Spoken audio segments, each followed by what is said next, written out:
கரூரை சேர்ந்த நம் கஸ்டமர் ஸ்ரீ பாலாஜி ஃபைனான்ஸுங்கிற கம்பெனி ரன் பண்ணுறாங்க. இந்த கஸ்டமர்ஸ் வந்து பார்த்தீங்கன்னா இவங்களுடைய ஃபைனான்ஸ் ஷாப்புக்கு வந்து பார்த்தீங்கன்னா விசிட்டிங் கார்ட்ஸ் வந்து பிரிண்ட் பண்ணி தர சொல்லியிருந்தாங்க. அந்த விசிட்டிங் கார்டு தான் ஃப்ரெண்ட்ஸ் பண்ணிங்க வீடியோவில் பார்க்கலாம். இன்றைக்கி நம்ம பிரிண்ட் பண்ணியிருக்கிறது என்னென்னா டபுள் சைடு வந்து நம்ம பிரிண்ட் பண்ணி கிளாசி லேமினேஷன் நம்ம அப்ளை பண்ணியிருக்கோம். இது வந்து ஒரு கிளாசி கார்டு.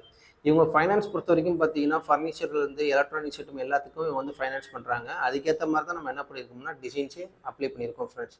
இந்த டிசைன்ஸ் வந்து கஸ்டமர் செஞ்சு அனுப்பிடணும். அதில் ஒரு சில கரெக்ஷன்ஸ்லாம் கஸ்டமர் சொன்னதுக்கப்புறமா ஃபைனலாக இன்றைக்கி நம்ம விசிட்டிங் கார்ட்ஸாக ரெடி பண்ணியிருக்கோம். இன்றைக்கி டோட்டலாக நம்ம ரெடி பண்ணியிருக்கக்கூடிய விசிட்டிங் கார்ட்ஸோடைய எண்ணிக்கை பார்த்தீங்கன்னா 1000. இன்றைக்கி இந்த கஸ்டமருக்கு நாங்கள் டோர் டெலிவரி கொடுக்க போகிறோம். அதுவும் ஃப்ரீ டெலிவரி தான் ஃப்ரெண்ட்ஸ். நம்மகிட்ட வந்து விசிட்டிங் கார்ட்ஸுக்கு வந்து நீங்கள் ஆர்டர் கொடுத்தீங்கன்னா வித்தின் ஒரு 1 டேலேயே நீங்கள் வந்து ரிசீவ் பண்ணிக்கலாம். அந்தளவுக்கு நம்முடைய சர்வீஸ் வந்து ஃபாஸ்ட்டாக இருக்கும் ஃப்ரெண்ட்ஸ். இந்த விசிட்டிங் கார்ட்ஸ்லேயே இன்றைக்கி நம்ம பிரிண்ட் பண்ணியிருக்கிறது கிளாசி கார்டு. இதுலேயே வந்து பார்த்தீங்கன்னா மேட் லேமினேஷன் கார்டு இருக்குது, இதுலேயே சிந்தட்டிக் இருக்குது, இதுலேயே ஃபாயில் ஷீட்டும் இருக்குது. உங்களுக்கு விசிட்டிங் கார்ட்ஸை பொறுத்த வரைக்கும் எந்த மாதிரி டைப்பில் வேணும்னு சொல்லி நாங்கள் செஞ்சு கொடுக்க ரெடியாக இருக்கோம். நீங்கள் செய்ய வேண்டிய ஒரே விஷயம் கீழே டிஸ்கிரிப்ஷன் உங்களுடைய காண்டாக்ட் நம்பருக்கு உங்களுடைய ஆர்டர் ப்ளேஸ் பண்ணுங்கள்.